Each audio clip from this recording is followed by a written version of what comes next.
Guidance numéro 1, c'est parti. Qu'est-ce que j'ai à vous dire?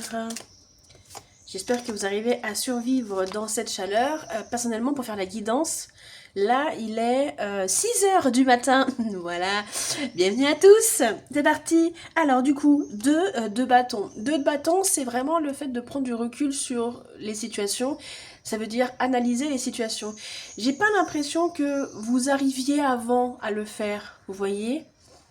Je pense qu'avant, il y avait vraiment cette impulsion de « Ah, je fais, donc hop, c'est bon, je mets en place. Ah, j'ai fait, donc voilà. Je veux faire, donc hop. » Et là, maintenant, vous allez en fait un peu... Vous voyez, c'est un peu ce truc où j'ai l'impression de devenir vieux dans sa tête. Ça veut dire de mieux investir, de mieux reporter les choses, de mieux incorporer les choses, d'avoir de la patience. Vous voyez, d'avoir cette forme de sagesse. Et vous allez un peu avoir cette impression de rentrer dans la vieillesse. Il y a un peu cette impression de dire « Ah, ça y est, je me fais vieille, ça y est, je me fais vieux. » Donc, on est vraiment dans une énergie de s'arrêter complètement avec l'impulsivité parce que c'est fatigant, parce que c'est énervant, parce que ça ne fait que faire des bêtises, parce qu'on n'a plus aussi envie d'être dans cette folie de la jeunesse. Vous voyez ce que je veux dire? Parce que quand on a un état d'esprit où on est jeune, où on fait les choses, il y a toujours en fait cet empressement de vivre. Cet empressement aussi de ressentir les choses. Là, on n'a plus besoin de ressentir les choses pour savoir qu'on vit. Il peut aussi y avoir un cap où on commence aussi à ressentir beaucoup plus son corps.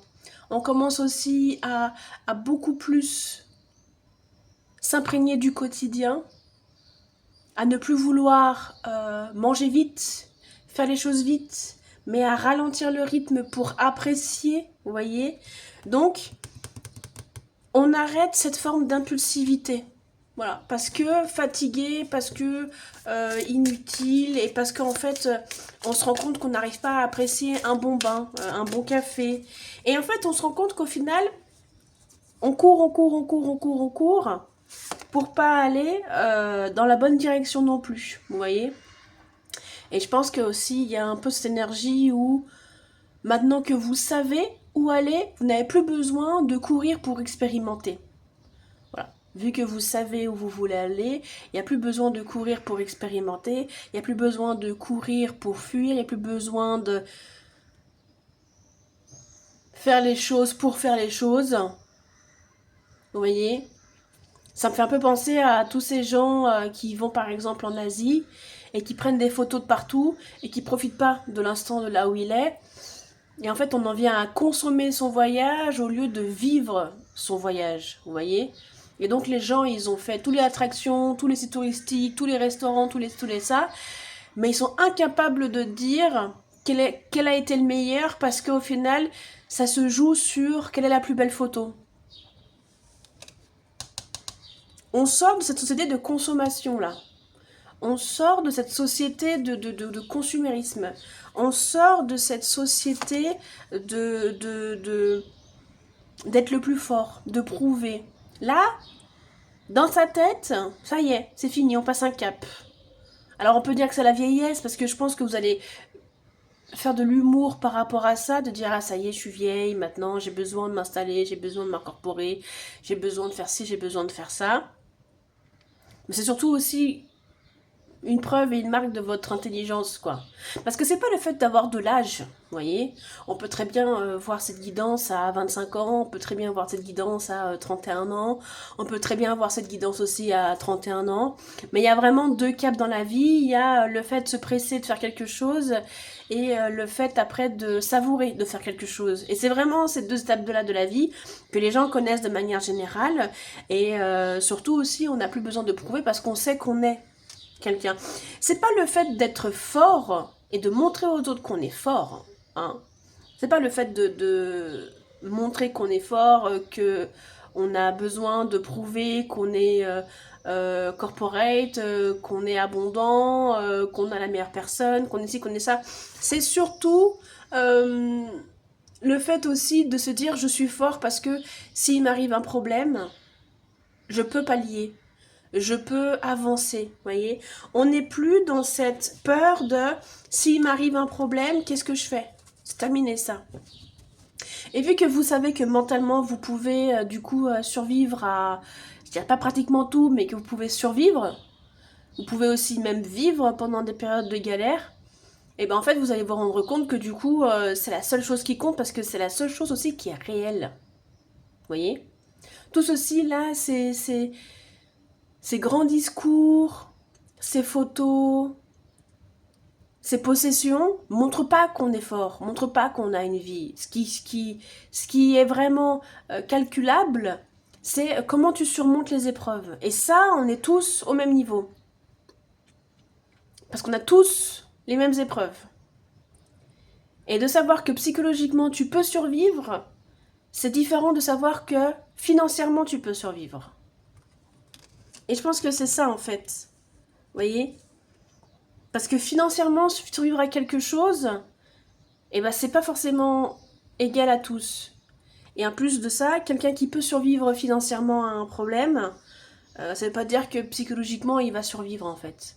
Mais quand on survit psychologiquement, quand on surpasse psychologiquement ce qui nous a heurté, et étant donné que ce monde est quand même très violent, il a toujours été, il y a un peu cette énergie où aujourd'hui j'ai plus besoin de prouver en fait. Parce que je sais que demain, s'il m'arrive un truc, j'ai plus de problème. S'il m'arrive l'infortune, même en étant seule, et surtout en étant seule, je peux survivre. Je peux y arriver. Je peux faire en sorte à ce que vraiment les choses fonctionnent toujours, quoi. Je peux arriver à ce que psychologiquement, ça ne m'atteigne pas. Voilà. Et ça personne peut le voir. Ça, personne peut le calculer. Ça, personne peut le manier. Donc on est vraiment dans cette dynamique où en fait aujourd'hui là, on se rend compte qu'on est fort, on se rend compte qu'on est bien, on se rend compte qu'on est intelligent, on se rend compte qu'on est prêt à vivre aussi notre vie et aussi à démarrer nos projets parce que en fait concrètement là,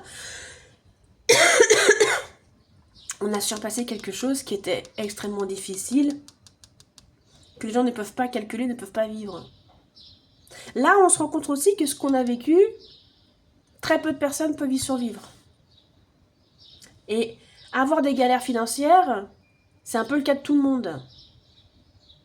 Mais avoir des traumatismes, avoir des tragédies, avoir comme une sorte d'épée de Damoclès au-dessus de la tête avec sur ce qui peut se passer,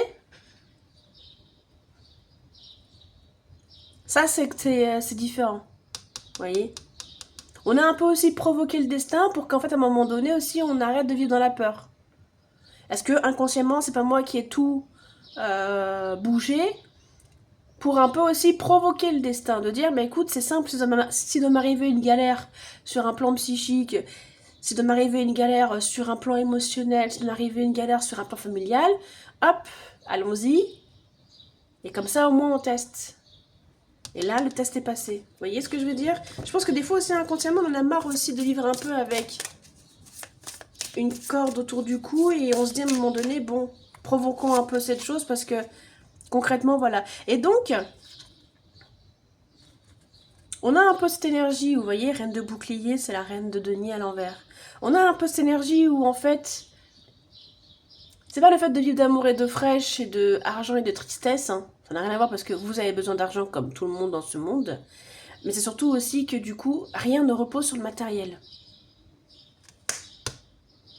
Rien ne repose sur le fait que vous aviez de l'argent, ou vous aviez un statut confortable, ou vous aviez quelque chose qui était et qui faisait qu'en fait, au final, vous surviviez. Là, vous avez survécu, j'ai l'impression, à quelque chose où financièrement, c'était ni bon ni mauvais, mais c'est pas non plus, on va dire, la fête, quoi.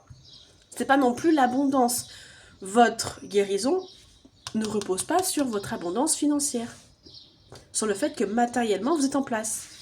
Parce que vous pourriez vous dire, bon, écoute, je vais bien, mais ouf, vous voyez, ouf, j'ai de l'argent. Ouf, j'ai un bien matériel. Ouf, j'ai une maison. Je possède quelque chose. Donc en fait, votre santé mentale, elle repose sur le fait d'avoir de l'argent. Et donc en fait, elle repose sur rien du tout parce que l'argent, ça va, ça vient. Et le jour où on est en manque, et le jour où ça descend, et le jour où il faut faire aussi un espèce de déclassement, parce que des fois ça arrive. On peut être très bien et se dire, vas-y, bah, j'augmente ma qualité de vie, et à un moment donné, les choses vont très mal, donc on est obligé de déclasser, et le déclassement fait très mal. Se déclasser socialement et matériellement, c'est extrêmement humiliant. Donc si vous avez tout misé sur votre abondance matérielle, ça peut être dangereux. Ça peut être dangereux. Donc on est vraiment dans cette énergie où aujourd'hui on est l'empereur. Voilà. On en impose. Sans forcément vouloir en imposer. Sans forcément avoir besoin de narguer. Parce que je pense qu'avant vous avez peut-être aussi nargué les gens. Ah regarde-moi, j'ai le plus beau manteau, j'ai la plus belle femme. Elle est belle ma femme? Oui chef. Donc il y a un peu cette énergie où aujourd'hui vous en imposez quoi. Vous êtes prêt. Vous êtes bien. Vous êtes sincère. Vous êtes tranquille, apaisé, simple et efficace. Vous voyez? Il y a vraiment cette réussite où aujourd'hui, au final, vous êtes vraiment ancré, quoi. Ancré, riche, abondant, fort, prospère. Il y a vraiment cette énergie. Aujourd'hui, vous avez de quoi réussir votre vie de manière quand même assez sereinement. Je vais boire un petit canon parce que j'ai soif.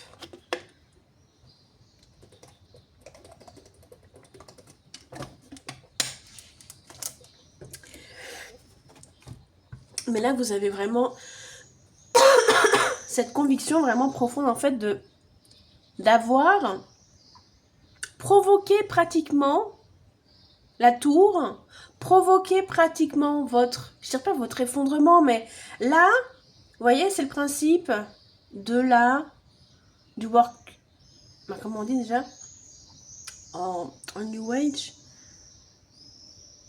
du work shadow, voilà, du work shadow. De faire un travail un petit peu psychologique, comme ça, difficile, où on remet tout en question, on provoque l'univers,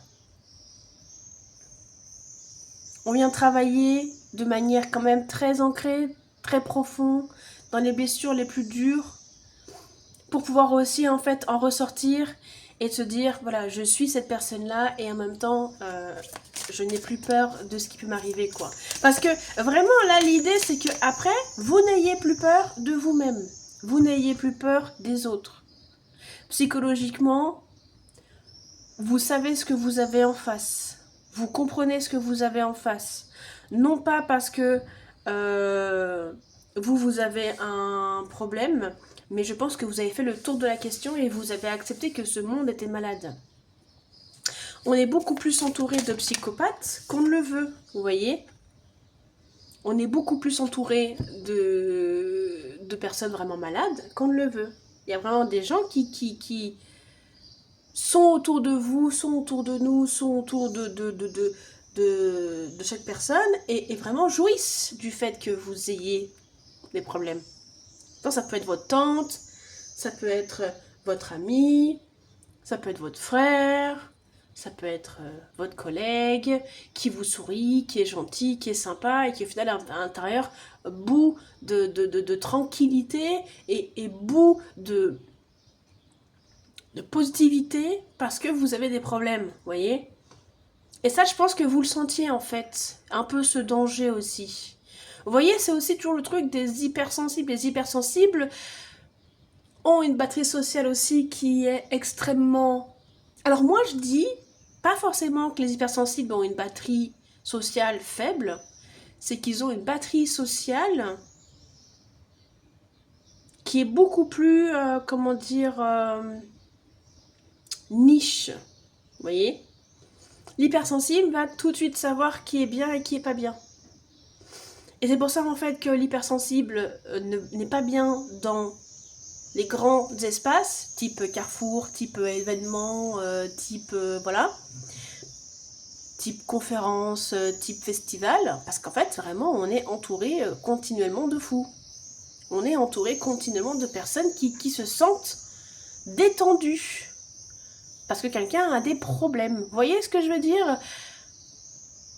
J'ai l'impression que quand quelqu'un a des problèmes, ça détend tout le monde parce qu'il y a un peu cette énergie où les gens vont dire « Ah, c'est bien, c'est pas tombé sur moi, premièrement. Deuxièmement, j'ai une vie moins pire qu'elle, donc je peux, on va dire, souffler.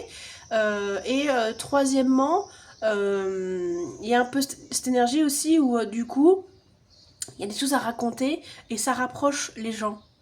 Dès qu'il y en a un qui tombe, ça rapproche tout le reste, vous voyez?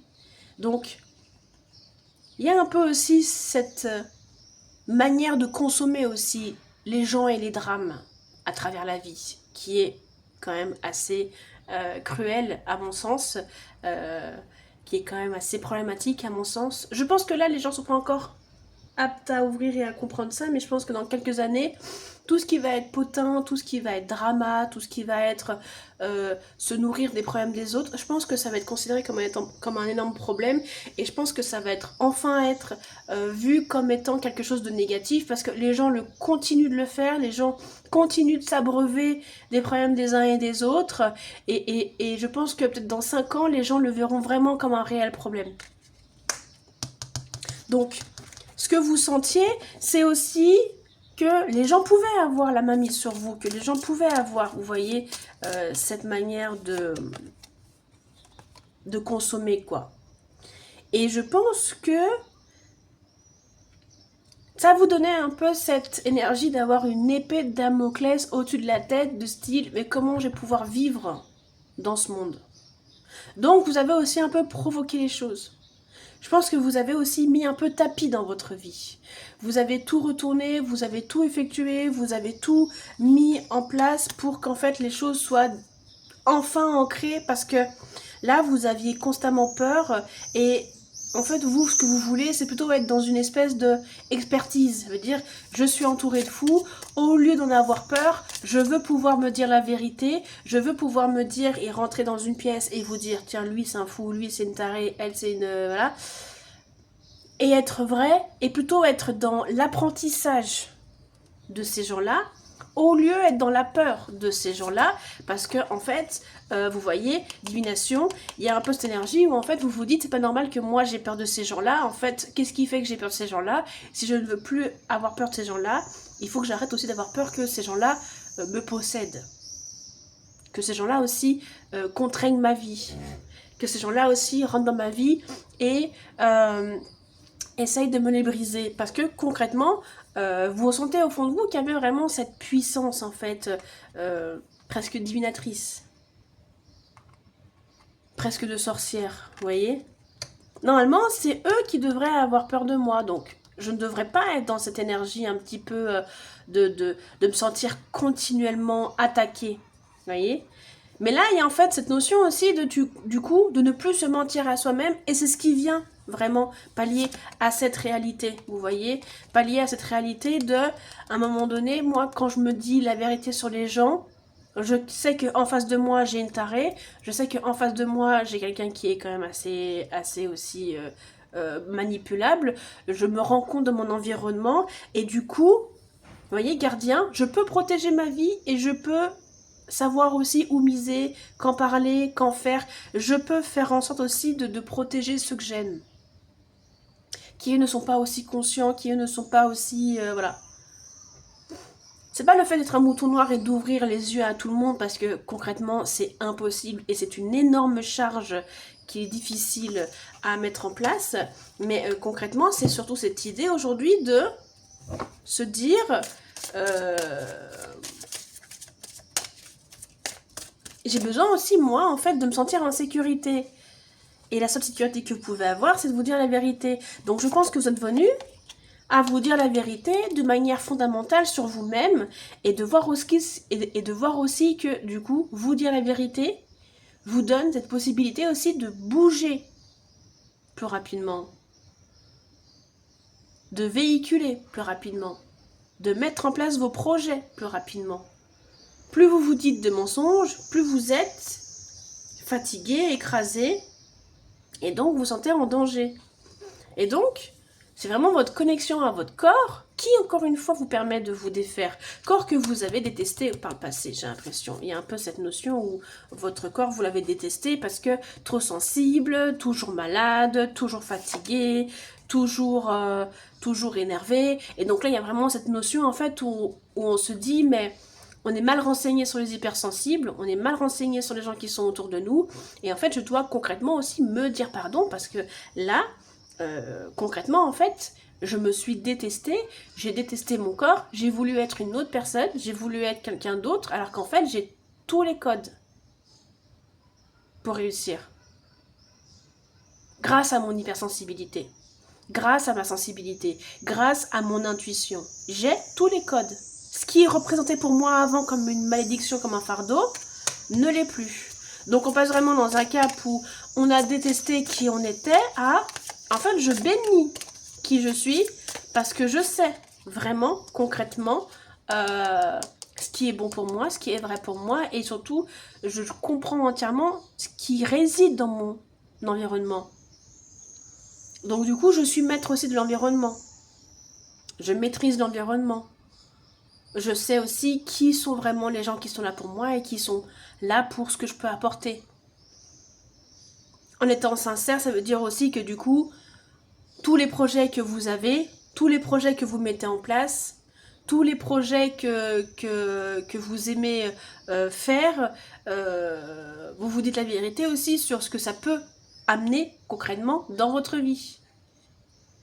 J'ai ce projet-là, ça peut arriver jusque-là, ok. J'essaie pas de forcer pour aller plus loin ou me mettre dans la tête que ça ira plus loin. Ça ira là. Ok, très bien. Et bah ça ira que là. Et en fait, je suis très heureuse d'être dans cette énergie-là.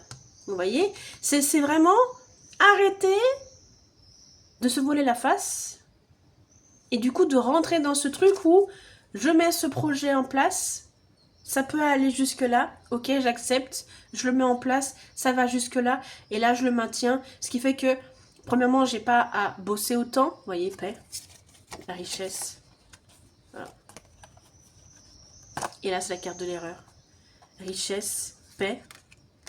Vous voyez, j'ai pas à bosser autant. Quand vous vous dites la vérité, vous vous dites tiens j'ai un projet, vous vous dites la vérité, vous sentez que en fait vous pouvez aller que jusqu'à là, vous vous dites ok pas de souci, mais en fait si je vais jusqu'à là, est-ce que j'ai vraiment besoin de travailler comme une dingue? Non, et bah très bien. Du coup, hop, on rentre dans une forme de détente parce qu'on connaît les tenants et aboutissants de chaque projet, vous voyez, et on évite les erreurs.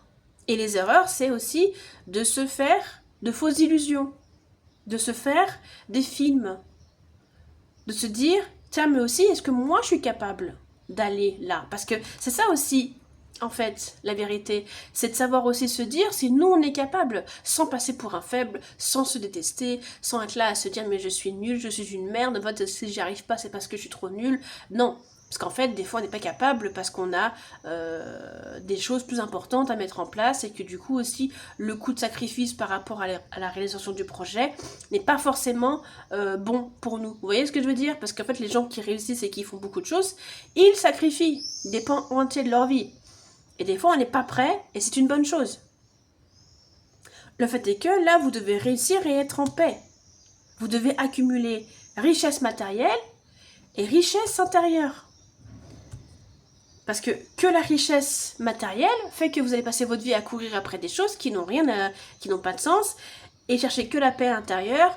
Bon bah là vous allez vivre au fin fond d'une boîte, d'une cabane, jouer du ukulélé et là ça va être un peu la galère aussi. Donc il y a un peu cette énergie où concrètement, là vous êtes prêt à faire tout ce que vous voulez et à comprendre tout ce que vous pouvez comprendre de cette situation et des gens. Et vraiment ça vous donnera une énergie de malade et ça vous donnera vraiment un sentiment d'être entièrement dans votre vie et de ne plus passer à côté, ce qui est quand même le plus grand fléau que les gens vivent en fait.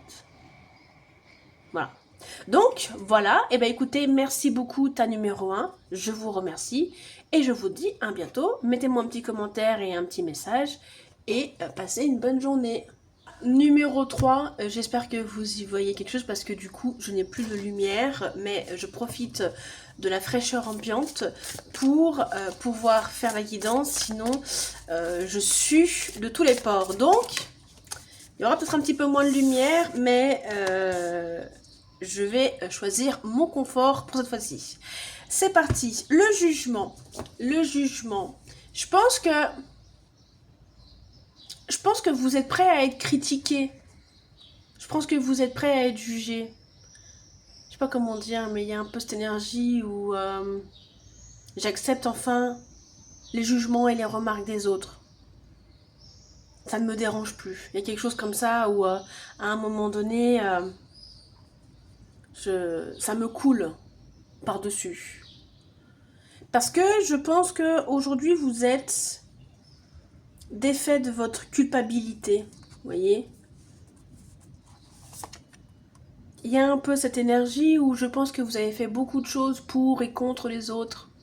Surtout pour pas être emmerdé, pour pas être jugé, pour satisfaire, convenir, plaire, aimer. Enfin, être aimé plutôt. Et que ça vous a servi strictement à rien. Hein. Mais on fait tous l'erreur parce qu'on est tous éduqués à faire les choses pour les autres. Vous voyez ? À s'insérer dans la société avec empathie, bienveillance, gentillesse, alors que cette société est totalement cruelle, violente, et que c'est très compliqué en fait d'avoir de l'empathie pour des gens qui déshumanisent aussi beaucoup les autres. Donc, vous voyez, c'est en fait comprendre que le problème de base ne venait pas de nous, et que certes, il y a des choses qui ont été faites. Moi, je ne dis pas que vous n'êtes pas coupable, mais qu'il y a une explication à ce que vous avez fait, et que ça rend légitime. Vous voyez ? Faut pas croire que dans ce monde, il faut jouer la carte de la gentillesse et de la bienveillance. Parce qu'on peut pas le faire avec tout le monde, il faut toujours faire du cas par cas. Mais pour faire du cas par cas, il faut quand même être dans cette énergie où on est bien avec soi-même, où on est apaisé avec soi-même, où aussi on est prêt à recevoir les critiques, où vous voyez, où on est neutre face à nous-mêmes. Et là, j'ai un peu cette énergie là de... j'ai pas fait des choses, enfin, il y a plein de choses que j'ai loupées. C'est pas que je les ai reportées à plus tard, c'est que j'ai loupé des événements, j'ai loupé des choses, j'ai loupé des envies, j'ai loupé aussi le fait de prendre soin de moi.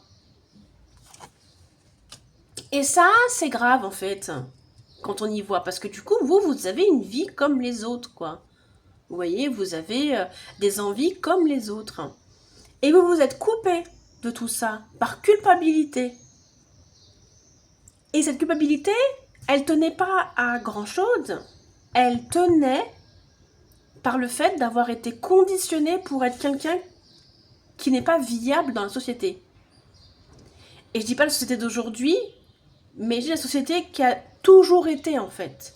Les gens sont beaucoup plus à l'aise d'être qui ils sont aujourd'hui. C'est vrai, mais c'est des gens qui ont toujours été comme ça. Vous voyez ? Jusque maintenant, les gens sont beaucoup plus à l'aise, quoi. Vous voyez ?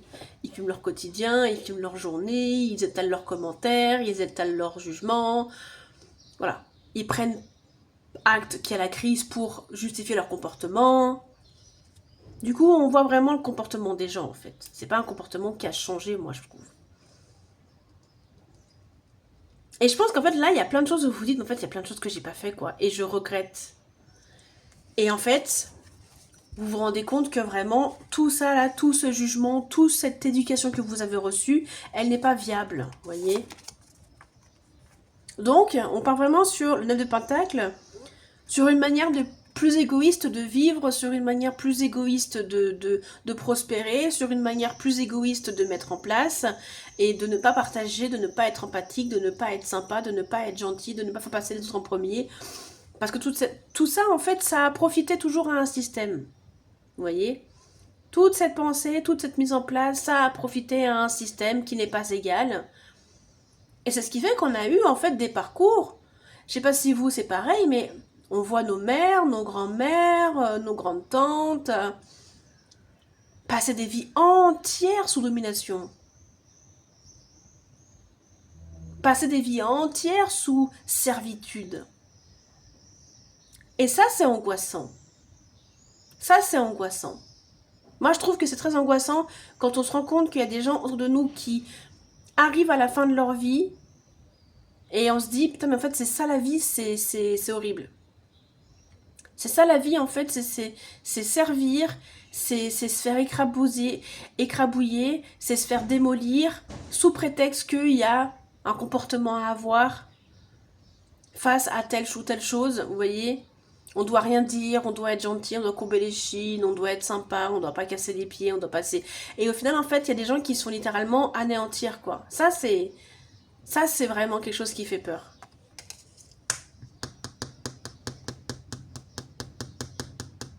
Et je pense que là, vraiment, vous allez vous dire, mais en fait, je suis une grosse égoïste et je vais le vivre, quoi. Et tu sais qu'en fait, du coup, vous allez accepter la vraie part de vous-même qui ne plaît pas aux autres. Voilà. Qui ne plaît pas aux autres. Mais en fait, quand les gens vont vous critiquer, on va dire, ah ouais, mais t'es comme ça, c'est horrible. On va dire, bah non, moi, ça me profite. Voilà. Moi, ce comportement, ça profite qu'à moi-même. Donc oui, toi, t'aimes pas. Parce que si, par exemple, je suis une grosse égoïste, par exemple, vous voyez, si je suis une grosse égoïste, tout le monde va me juger. Mais moi, vu que j'en profite à 100%, je peux pas critiquer. Je peux pas accepter la critique. Vous voyez, moi, par exemple, je suis une énorme radine. Voilà, je suis une grosse radine. Vraiment, je suis la reine des radineries. Il y a beaucoup de gens qui me critiquent comme quoi je suis une pauvre pince. Mais vous savez quoi? La radine, elle se fait plaisir. L'argent, il passe quelque part. Mais en tout cas, il passe de mon côté. Voilà. Et ça, vous voyez, on m'a toujours dit que j'étais une grosse pince, que j'étais radine, que j'étais une rapia, ici et là. Mais pas de souci, moi oui. C'est vrai que je suis une grosse radine. Et vous voyez, en fait, c'est pas le fait d'avoir honte, c'est de savoir pourquoi on est. Pourquoi on est ci et pourquoi on est ça. Voilà. Vous voyez? Ouais, t'es intransigeante. Ah ouais, c'est sûr. Ah, le nombre de procès que j'ai mis aux gens, ça c'est indéniable. Les prud'hommes que j'ai mis aux gens, ça c'est indéniable. Ah oui, c'est sûr. Mais vous savez, moi après, ça me profite en fait. Donc, c'est vraiment le fait d'être ok avec ce que les gens pensent de vous parce qu'en fait, ça vous revient à 100% et ça vous aide vraiment à avancer. Voilà. Et ça, c'est important de le comprendre qu'en fait, la critique que vous ne supportez pas, c'est la critique en fait de quelque chose que vous n'êtes pas. Voilà. Mais quand vous comprenez aussi qu'à un moment donné, les gens vous critiquent tout simplement parce qu'ils n'arrivent pas à vous contrôler, ça c'est important quoi. Vous voyez? Donc, il y a vraiment cette énergie où aujourd'hui, presque vous aimez la critique. Vous voyez? Parce que vous allez vous dire, tiens, lui, il commence à me critiquer. Bon, bah tant mieux, comme ça au moins, j'ai pas à faire des pieds et des mains pour donner des signaux pour dire non. Parce que c'est ça le problème, c'est que les gens ne respectent pas le consentement. Donc, les gens ne respectent pas le consentement et quand vous ne voulez pas partager quelque chose avec quelqu'un, malheureusement, il faut se rabâcher. Vous voyez, il faut répéter une fois, 3 fois, 20 fois, 30 fois, 50 fois, 70 fois. Et c'est extrêmement compliqué parce que, en fait, normalement, les gens qui respectent le consentement voient les signes avant qu'on omette de dire un seul mot. Et c'est ça, en fait, qui est compliqué dans notre société, c'est que les gens ne comprennent pas les signes. Donc, quand les gens vous critiquent, c'est du travail en moins à faire. Quand vous arrivez quelque part et qu'on vous critique, généralement, c'est toujours aussi avec des gens que vous n'allez pas vouloir dealer parce qu'ils sont bêtes, inintéressants, vides, des PNJ, quoi. Et vous allez vous dire, bah au moins, tu vois, j'ai pas à me faire respecter mon consentement, que moi aussi, je veux pas être avec eux, donc comme ça, au moins, on est clair, et basta, quoi. La critique se retourne contre vous quand on ne sait pas qui on est, on ne sait pas où on va. Et c'est compréhensible que ça vous atteigne. Mais quand on sait où on va, on sait que toutes les zones où on est critiqué, c'est des zones où on ne donnera pas son temps en fait. Donc la critique sera quelque chose de constructif. Parce que ça ne veut pas dire que vous n'allez pas écouter les gens, hein. Attention, hein.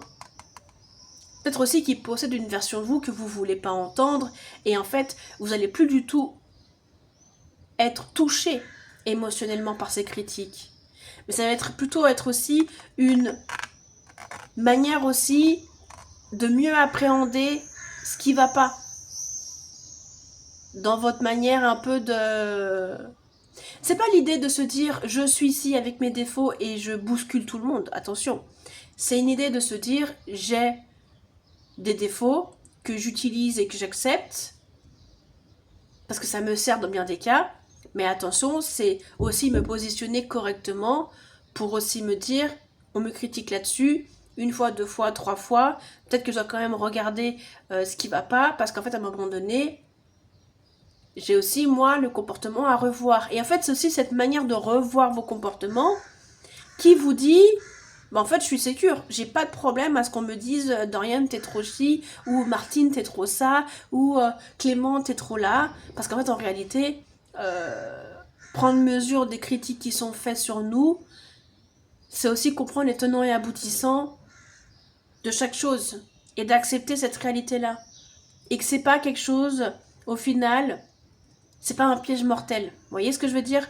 Et c'est souvent ça en fait. On le voit souvent comme un piège mortel, comme un piège qui se renferme sur nous, comme quelque chose d'extrêmement compliqué, mais parce qu'en fait on ne sait pas forcément où on va, et donc on a peur que ce soit vrai. Mais quand on se connaît, quand on sait où on va, on peut se dire que c'est vrai sans se, voyez, sans se défaire de quelque chose de compliqué, quoi. Donc il y a un peu cette énergie où en fait les critiques, vraiment ça passe sur vous comme quelque chose de facile. Parce que, encore une fois, il y a ce truc vraiment important qui est, je passe à côté de ma vie, quoi. Je passe à côté de mes envies, je passe à côté de tout. Et ça c'est terminé. Tout ce que je veux faire, je veux le faire. Où est-ce que je veux aller? Je veux y aller. À qui je veux parler? Je veux plus en fait. Être possédée par quelque chose qui interagit en moi sans que j'arrive à le comprendre. Et là vraiment en fait, si vous voulez, on va littéralement changer de comportement. On va littéralement changer de manière de faire, changer de comportement, changer de tout. Le comportement change entièrement. Peut-être même que vous n'allez pas forcément vous reconnaître, mais c'est aussi une bonne chose parce que vous allez délaisser derrière vous le masque. Vous voyez? Vous allez délaisser derrière vous le masque. Le masque, c'est pas quelque chose de négatif. Les gens ils disent ouais, tout le monde porte un masque, c'est horrible. Mais en réalité, tant que ce monde n'est pas sécure, les gens portent des masques pour se protéger. C'est pas quelque chose de négatif. Les gens portent pas des masques parce que c'est une bande d'enfoirés ou parce que c'est des gens méchants. Les gens portent des masques parce qu'ils sont obligés de se protéger. Pour la plupart, il y a des gens qui portent des masques parce que c'est vraiment des enflures, mais il y a des gens qui portent des masques qui n'ont pas le choix. Donc porter un masque, c'est pas une mauvaise chose. Vous voyez? Et donc là, vraiment, je pense que vous allez changer de comportement et pas vous reconnaître. Parce que, vraiment, j'ai l'impression que vous n'avez plus peur, ou vous n'allez plus avoir peur que les choses se retournent contre vous. Vous voyez? Parce que vous portez peut-être un masque, et les gens pensent porter un masque qui est plus fort que eux-mêmes. Vous voyez? Des fois, on porte un masque de quelqu'un qui est fort, qui est mystérieux, et en fait, on pense que ce masque nous aide à affronter notre quotidien. Et en fait, vous allez voir que la personne que vous êtes dessous, excusez-moi, enfin, la personne que vous êtes dessous est beaucoup plus à même de pallier aux affrontements. Parce que j'ai l'impression qu'avant, vous fuyiez les affrontements, vous voyez? Dès qu'il fallait s'expliquer, dès qu'il fallait parler, dès qu'il fallait mettre en place, vous fuyez les affrontements. Là, pas du tout. Là, vous les affrontez. C'est même pratiquement vous qui allez les chercher. On a un problème, on doit discuter. Je vais venir te chercher jusqu'à ce que on puisse avoir une discussion. Parce que moi, j'ai pas continué à ce que tu parles derrière mon dos pour donner de la force. Moi, je viens te chercher par la peau des fesses et on va avoir cette discussion. Donc, vous n'avez plus peur que les choses se retournent contre vous parce que littéralement, vous allez chercher les gens par les peaux des fesses pour avoir une explication et vous allez aller confronter les gens, leur dire, écoutez, c'est simple, c'est maintenant que vous allez fermer votre bouche parce que sinon, vraiment, c'est vous qui allez craindre quelque chose, quoi. Vous pensez que je suis méchante à tort? Croyez-moi que le jour où je vais être méchante, ça va être quelque chose. Donc, il y a un truc là-dedans, vous voyez, où on n'a plus peur aussi de passer pour quelqu'un de méchant en faisant vraiment des actes méchants. Vous voyez ce que je veux dire? Dans tous les cas, les gens, dès que vous n'allez pas... Dès que les gens vont pas arriver à vous contrôler d'une manière ou d'une autre et qui veulent vous contrôler, parce que c'est ça en fait, il y a des gens qui ne veulent pas... Comment dire, il y a des gens dont on ne veut pas contrôler parce qu'ils ne nous intéressent pas. Vous, on a envie. J'ai l'impression qu'il y a un truc chez vous où les gens ont envie de vous contrôler, ou ont envie que vous soyez à eux. Parce que j'ai l'impression que vous avez une énergie, une âme, quelque chose qui est quand même assez créatif. Vous possédez quelque chose qui est quand même assez fort. Et les gens presque, je dirais, veulent s'en emparer. Je parle pas de quelque chose de matériel, mais je parle peut-être aussi sur un plan immatériel. Les gens, peut-être aussi, ils veulent être comme vous. Peut-être qu'au final, vous êtes quelqu'un qui est quand même assez doué de manière plus ou moins naturelle. En travaillant certainement aussi. Mais le travail aussi que vous fournissez pour mettre en place vos objectifs n'est pas le même que les autres. Et donc, il y a quelque chose à l'intérieur de vous que les gens essayent d'atteindre pour le comprendre afin de se l'approprier. Donc, vous les gens, vous n'êtes pas quelqu'un de lambda pour eux. Vous êtes quelqu'un qui ne comprennent pas et qui aimerait bien essayer de déceler le secret, quoi. Vous voyez? Donc, il y a vraiment cette énergie où aujourd'hui, vous avez cette notion où vraiment concrètement les gens ils ont ce besoin viscéral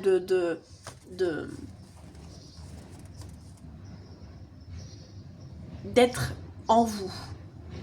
Voilà. C'est bizarre en fait l'impression parce que j'ai l'impression un peu ils ont besoin d'être vous en fait. Et ils le savent. Ils ont besoin d'être vous pour réussir. Ils ont besoin d'être dans votre énergie pour réussir. Et ça, ils le savent. Parce qu'eux, ils ont... La plupart des gens que vous rencontrez n'ont pas de grande chance de mener leur vie selon leurs propres termes. Vous voyez? Et c'est ça, en fait. C'est peut-être aussi, je pense qu'il faudra se rendre compte de qui vous êtes et de où vous êtes et de comment vous êtes. Parce que je pense que l'une des dernières choses à comprendre dans ce mécanisme, c'est comment les autres vous perçoivent. Parce que par exemple, quelqu'un peut vous dire un jour, un groupe de personnes peut dire, ouais, non mais elle est quand même assez, par exemple, elle est quand même assez euh, chiante, imaginons, vous voyez. Et en fait, derrière, ce qu'il faut comprendre, c'est pas que vous êtes vraiment chiante. C'est, en fait, ce que vous allez comprendre, c'est le point de vue qu'ils vont avoir pour vous décréter que vous êtes chiant. C'est pour ça qu'en fait, écouter les critiques des autres, c'est pas le fait d'écouter ce qu'ils ont à dire. C'est pas le fait d'écouter qu'ils disent ah bah machin elle est chiante, basta quoi. Non non non non. C'est qu'est-ce qui se cache derrière ce mot chiante. C'est pour ça que vous allez en fait tout simplement arriver à déceler ce qui se passe dans votre énergie. Vous voyez? Déceler ce qui se passe dans votre conscience. Parce que littéralement, vous, je pense peut-être que pendant très longtemps, vous avez été sujet au harcèlement, à l'humiliation.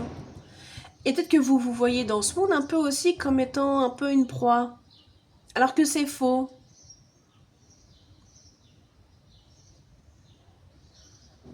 Ils veulent pas vous chasser. Ils veulent, comment dire, comprendre qui vous êtes. Ils veulent comprendre qui vous êtes pour pouvoir comprendre comment réussir. Ça, c'est différent. Et comment, parce que vous êtes quand même assez solitaire, j'ai l'impression, Comment pouvoir survivre aussi dans ce monde tout seul alors que eux ils n'y arrivent pas. Ils n'arrivent pas à passer du temps avec eux, ils n'arrivent pas à passer ne serait-ce qu'un moment avec eux. Pour eux, vraiment, ce moment avec eux est extrêmement difficile, rempli de souffrances, rempli de lacunes, rempli de doutes, d'incertitudes, voire même, il y en a beaucoup qui s'insultent au quotidien. Et vous, quand ils vous voient vraiment, en fait, marcher et véhiculer tout seul dans ce monde, eux, ils aimeraient, en fait, vous voyez, essayer de comprendre ce qui se passe dans votre tête, quoi. Pour pouvoir simplement, au moins ne serait-ce qu'un temps, pouvoir se sentir un peu près libre. Vous voyez? Mais ce qu'ils comprennent pas, c'est que vous voyez, il y a un peu cette énergie, là, la mer de la mort, il y a un peu cette énergie où au final, c'est pas tant le fait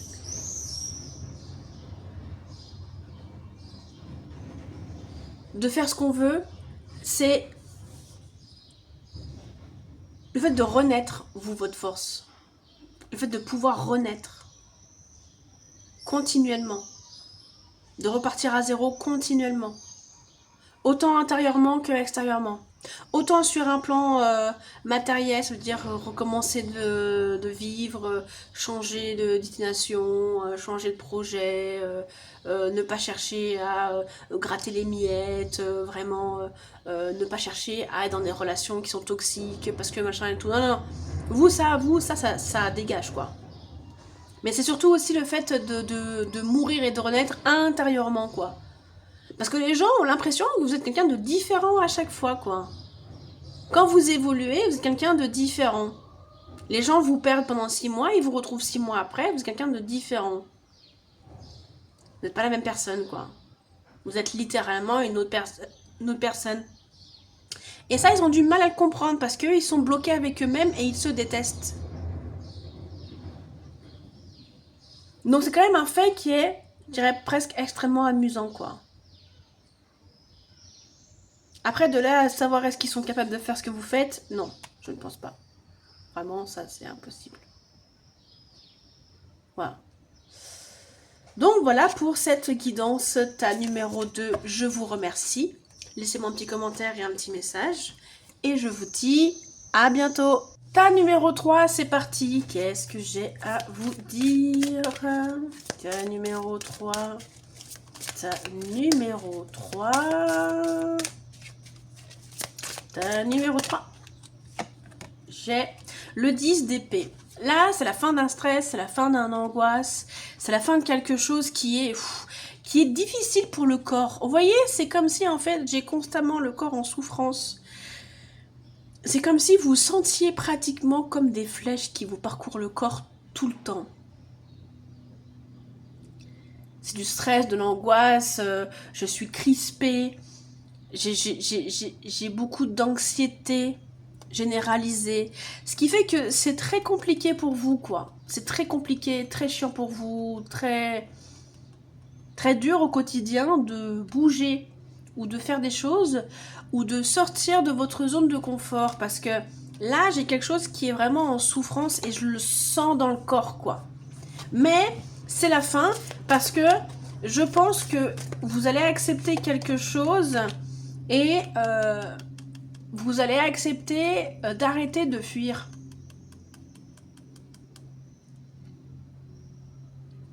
Ça peut être fuir vos pensées, ça peut être fuir vos émotions, ça peut aussi être fuir votre réalité. Voyez ? Peut-être que vous allez vous rendre compte que vous avez été conditionné par une société qui vous a poussé à aller plus loin dans votre carrière, dans votre vie, alors qu'en fait, je ne tiens pas le strict minimum, ça vous convient, mais en fait, quand on se rend compte, en fait, l'être humain n'a pas besoin de tout ça pour vivre. Vous voyez ? C'est comme par exemple, vous voyez, moi aujourd'hui, j'ai 35 ans. Bon, mon cas est particulier. Je vis entre l'Asie et la France, je possède rien.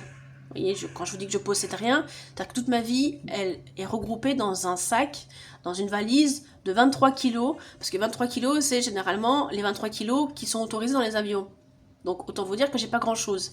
Je ne possède absolument rien. Voilà.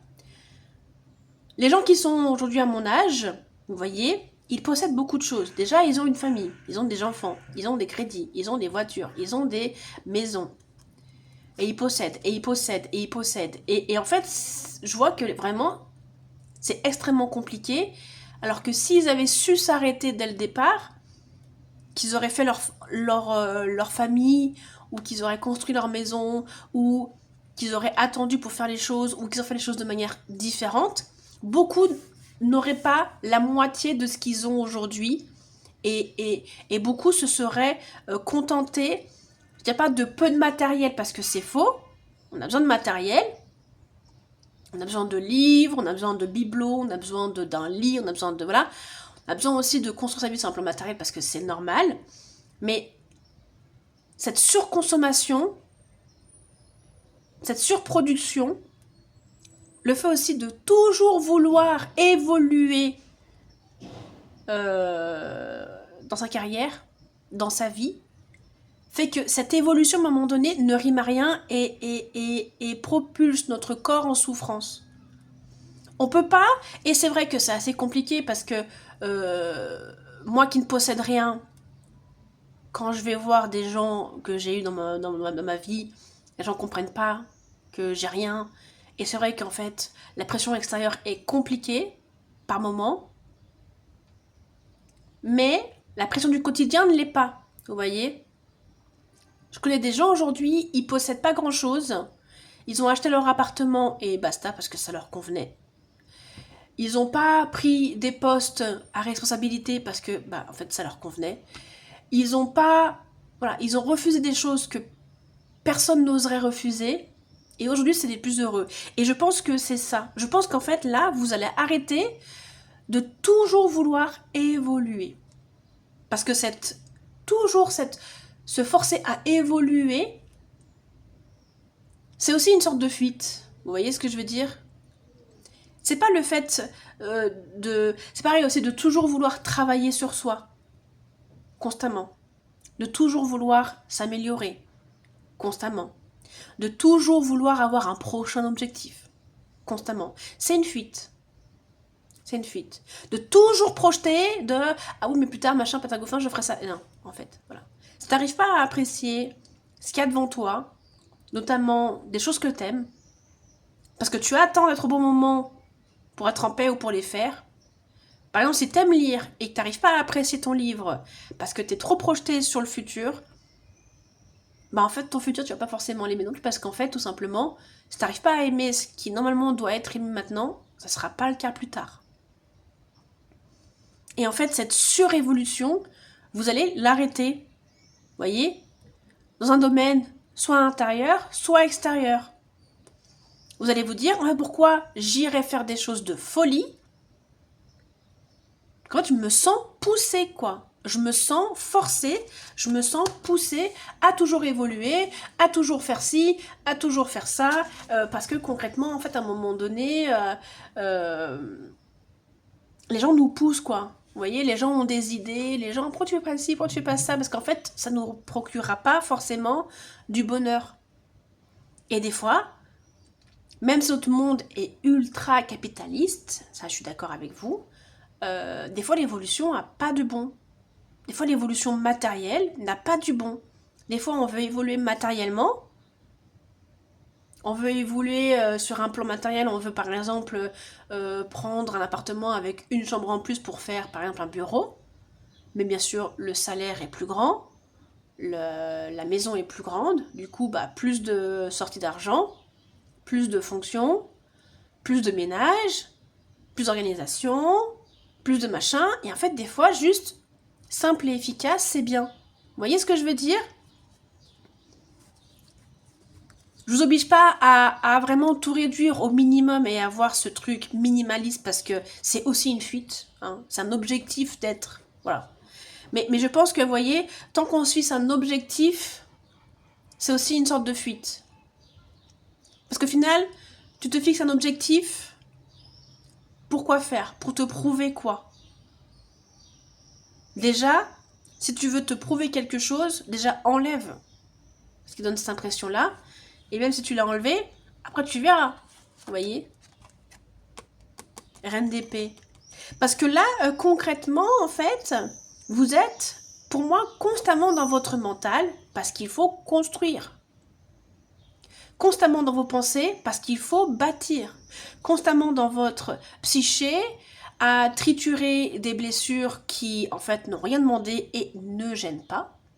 Hein, parce que vous pouvez, et vraiment, pour moi, après c'est que mon avis, attention, je suis une voyante sur les réseaux sociaux, je n'ai pas qualification à prendre avec des pincettes, mais des fois, il y a des blessures qui ne gênent pas. Des fois, on reproduit les schémas de nos parents et ça ne gêne pas. Ce n'est pas un problème. Voilà. Ça ne vient pas bloquer quelque chose dans votre vie. Et le fait de se défaire de ça, ça ne va pas forcément rendre votre vie... voilà. Des fois, le temps passé à vouloir déconstruire quelque chose... C'est aussi du temps un petit peu, des fois, gâché pour obtenir un résultat qui pourrait passiblement être le même. Vous voyez? Donc, là, c'est aussi le fait de se défaire de son mental et d'arrêter d'être dehors, mais d'être beaucoup plus dehors. Voilà. Vous voyez? Si par exemple, quand vous lisez, vous n'arrivez pas à vous poser parce que vous êtes constamment dans vos pensées, là, c'est compliqué, quoi. Parce que, en fait, là, pour moi, il y a vraiment cette sensation où vous êtes quand même un minimum censé jouir de ce que vous avez autour de vous. Lecture, sortie, amis, famille, beau temps. Bon, là, on est en pleine canicule, donc le beau temps, c'est un peu, voilà, vivement la neige. Mais, vous voyez, c'est un peu de cette énergie où il n'y a pas grand-chose qui vous fait vibrer, quoi. Et ça ne sera pas le cas plus tard. Ça ne sera pas le cas plus tard. Donc, vraiment, il faut repenser cette manière d'évolution, quoi. Et je pense que ça va littéralement s'arrêter. Genre, tous les projets, plouf. Parce que quand on met le pour et le contre de réaliser les projets, en fait, on se rend compte qu'il n'y a pas forcément de pour, qu'au fond de vous, vous vous en foutez, et qu'en fait, vous vous êtes poussé. En fait, vous vous sentez poussé. Parce que oui, les gens, par exemple, demain, si vous leur offrez un plateau d'argent pour réaliser leur projet. Je crois qu'il y a des... Vous voyez, il y a un écrivain, je ne sais plus comment il s'appelle, Brandon Sanderson, qui est un écrivain de fantasy ultra connu, qui a écrit une tonne de livres. C'est vraiment un personnage principal et imposant dans le monde du livre fantasy, parce que vraiment, c'est... Voilà. Il a écrit beaucoup de livres, vraiment beaucoup de livres. Il a rejeté une tonne de projets pour faire adapter ses livres parce que ça ne lui correspondait pas. Qui aurait osé aujourd'hui dire aux gens, moi je ne veux pas que vous adaptiez mon livre en série ou en film parce que je sais que ça ne me conviendra pas. Qui oserait? Personne. Très peu. Tout le monde aurait dit oui tout de suite. Si demain vous... Moi je parle de lui parce que je lis beaucoup, mais si demain vous avez votre projet et que quelqu'un vous propose quelque chose de plus grand, 99%, vers du 99% des gens diraient oui. C'est impensable de dire non. Il n'y a qu'une tranche minime et infime qui dirait non, parce qu'ils savent qu'ils vont passer un mauvais quart d'heure, qu'ils vont pas être contents, qui vont aussi se sentir humiliés et insultés parce qu'on leur propose. Et avoir un tel niveau de maîtrise, c'est aussi quelque chose qui est important à avoir et important à comprendre, c'est que toute évolution n'est pas bonne. Ça peut littéralement ruiner votre vie et ruiner votre estime.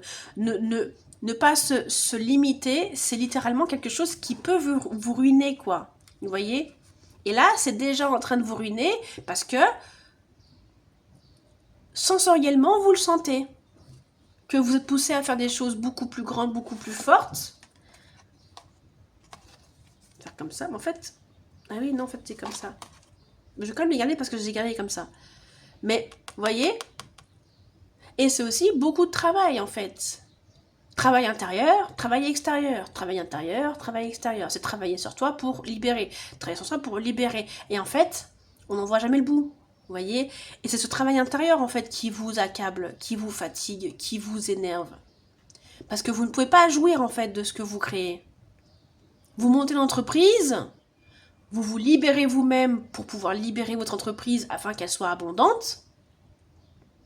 Et une fois qu'elle est abondante, vu que le schéma est toujours dans cette mode de fuite, vous n'en profitez pas, donc vous retournez dans ce travail intérieur pour refaire un autre projet. Et donc c'est un cycle qui suit, c'est un cycle machin. Et en fait, il faut savoir quand travailler sur, parce que c'est normal, c'est humain de vouloir évoluer, mais il faut savoir poser des limites, de dire attends non, là stop, j'arrête de travailler sur moi, parce que quand je lis un livre, quand je profite de ma vie, je ne suis pas là, je n'en profite pas, je n'arrive pas à être présente. Je ne suis pas présent dans ce que je construis. Donc, l'évolution doit s'arrêter. Ou en tout cas, mettre un énorme frein. Parce que là, ça va trop loin, en fait. L'évolution que vous voulez mener dans votre vie va beaucoup trop loin.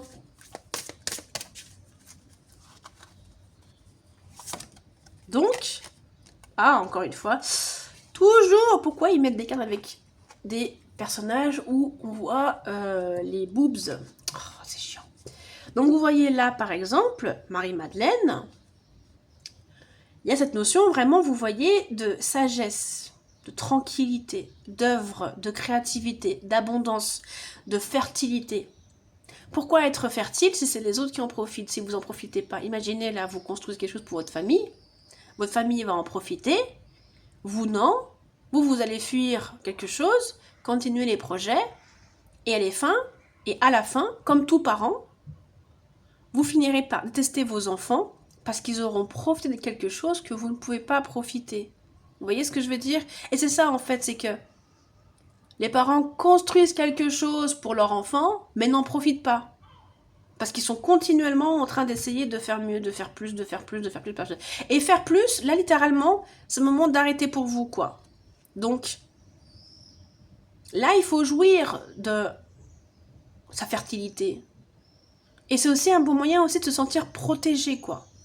Parce que là, en fait, vous cherchez une protection extérieure, vous cherchez une protection là dans votre environnement, sauf que là, c'est à vous de prendre la responsabilité de vous protéger envers vous-même. Et à un moment donné, on en vient dans ce travail-là. C'est de la responsabilité entre nous et nous. Et là, vous y êtes. C'est le fait de se dire ce que tu vas construire, qui est déjà préinstallé chez toi, dans ton enfant intérieur, et qui ne demande plus qu'à se mettre en place, doit être mis en place, mais tu dois lâcher prise sur le travail intérieur, quoi. Parce que, littéralement, alors attention, parce que là, tac, tac, hop là. Parce que là, en fait, littéralement, il y a cette énergie où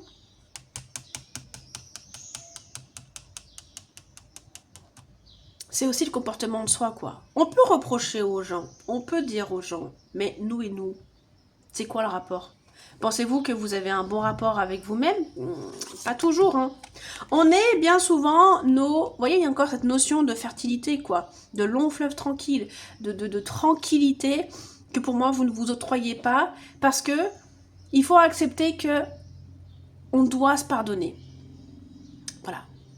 On doit se pardonner pour toutes les fois où on n'a pas été avec nous, pour toutes les fois où on n'a pas été correct avec nous, pour toutes les fois où on a fait des situations qui étaient bonnes pour nous. Parce que incapable de comprendre où on est, ce qu'on fait, pourquoi on le fait.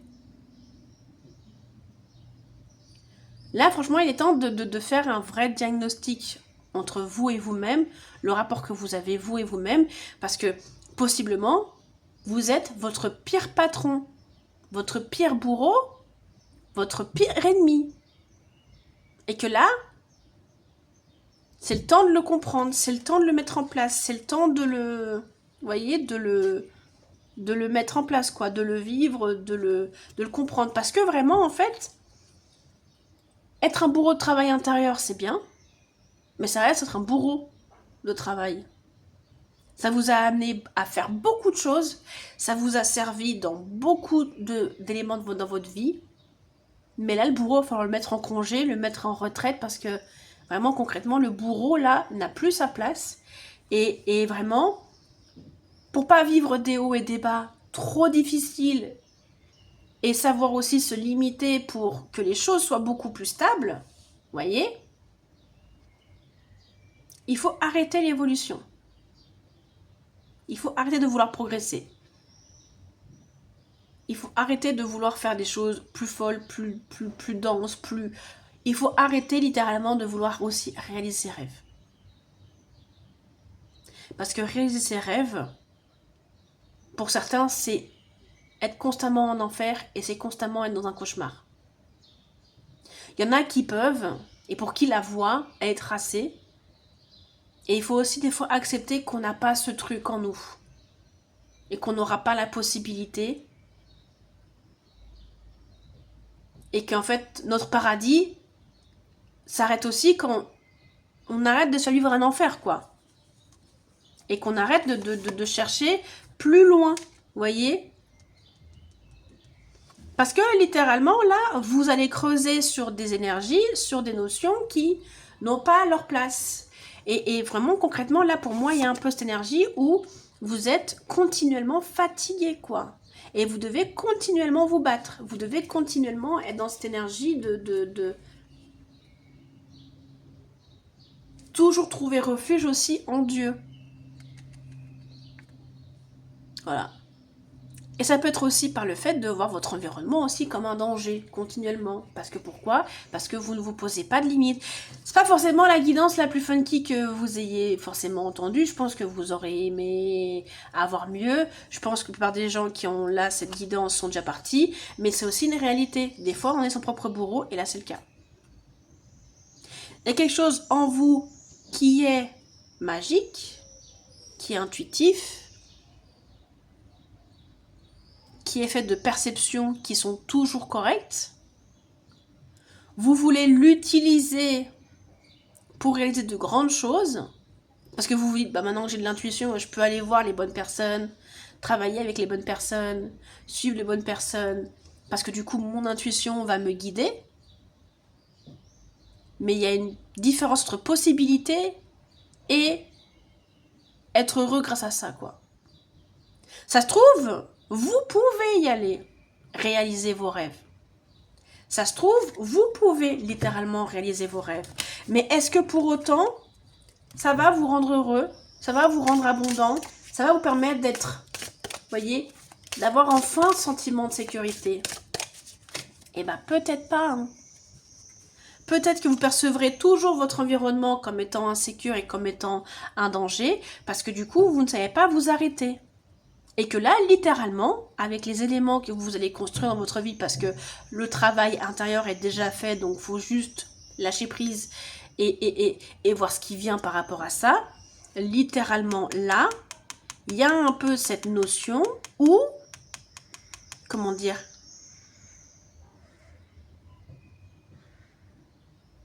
c'est drôle, j'ai eu comme espèce de vide. Là, il faut voir littéralement jusqu'où ça va vous mener. Parce que... Attendez, j'ai eu un truc en fait qui est venu en plein milieu. Parce que je pense aussi que il se peut que vous soyez en danger dans le futur. Il se peut que vous soyez en danger dans le futur. Il se peut que cette notion d'insécurité liée au futur existe, mais que vous serez aussi en danger. Parce que toujours être dans l'évolution, c'est aussi monter très haut et descendre. Vous voyez? Et cette descente, elle est presque inévitable. Et que si vous n'avez pas les armes, parce que si vous ne vous arrêtez pas, vous n'aurez pas les armes pour contrôler cette descente, l'accepter comme un fait qui est naturel. Et en fait, c'est que ça peut être aussi difficile pour vous de manière un peu, vous voyez, psychologique. Vous voyez? Donc, vraiment là, en gros, la question c'est, si tu t'aimes vraiment, est-ce que tu penses que tu continues à vouloir toujours évoluer? Voilà. À vouloir toujours aller beaucoup plus loin. Tu peux encore atteindre 2-3 objectifs pour être dans le bon positionnement. Vous voyez? Voilà. Dans la bonne énergie. Mais, attention, ça peut être aussi quelque chose qui, à un moment donné, s'arrête, quoi.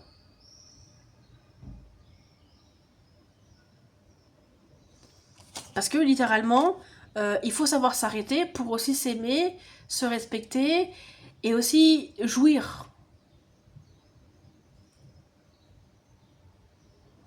Et je pense que vous l'acceptez dans votre vie parce que peut-être que votre vie, par rapport à l'échelle mondiale, elle n'est pas quelque chose qui est, on va dire, reluisante ou marquante. Voilà.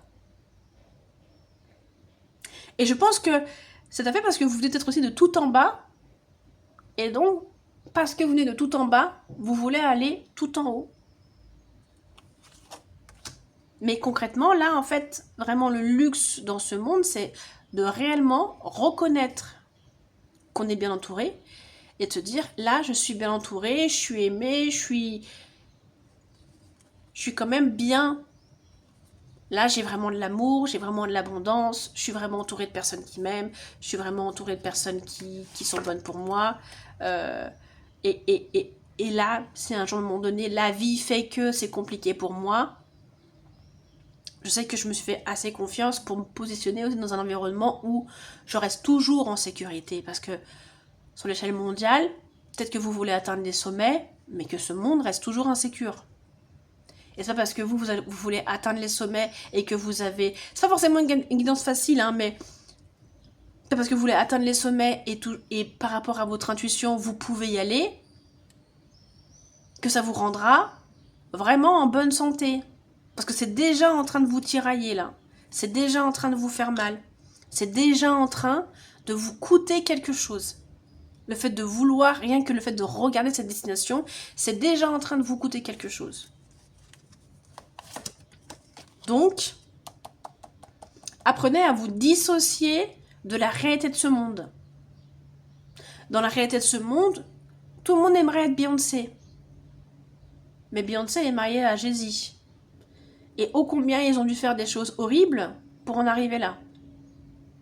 Parce qu'il y a beaucoup de complots autour d'eux, il y a beaucoup de choses autour d'eux, et en fait, ça coûte énormément. Là, il n'y a pas longtemps, j'ai vu par exemple une photo de... Bon, c'est extrême, hein, mais voilà. J'ai vu une photo de Ariana Grande. Ariana Grande qui est squelettique, entourée de gens qui sont là à l'acclamer. Ça, c'est le prix de quelqu'un qui ne s'est pas arrêté. Ces gens qui, dans notre vision du monde, a réussi, c'est des gens qui, littéralement, sont en échec personnel. Sont mal dans leur peau. Se tuent à petit feu. Donc, là, il va falloir se dissocier de cette réalité mondiale et revenir à quelque chose qui est beaucoup plus aussi spirituel. Être en sécurité et être au bon endroit pour vivre les bonnes choses. Parce qu'au final, vous allez vous rendre compte que tout ceci ne rime à rien. Tout ceci ne rime à rien et n'apporte pas forcément vraiment du bonheur, quoi. Donc là, il va falloir, voilà, basculer sur un plan plus divin et se défaire entièrement de cette réalité du monde qui nous pousse toujours à aller à l'avant, alors qu'on n'est même pas sûr que, premièrement, on tienne, et deuxièmement, qu'on soit heureux, et troisièmement, qu'on soit en sécurité. Voilà. L'évolution doit stopper. Voilà pour cette guidance. Merci ta numéro 3, je vous remercie. Mettez-moi un petit commentaire, un petit message, et je vous dis à bientôt.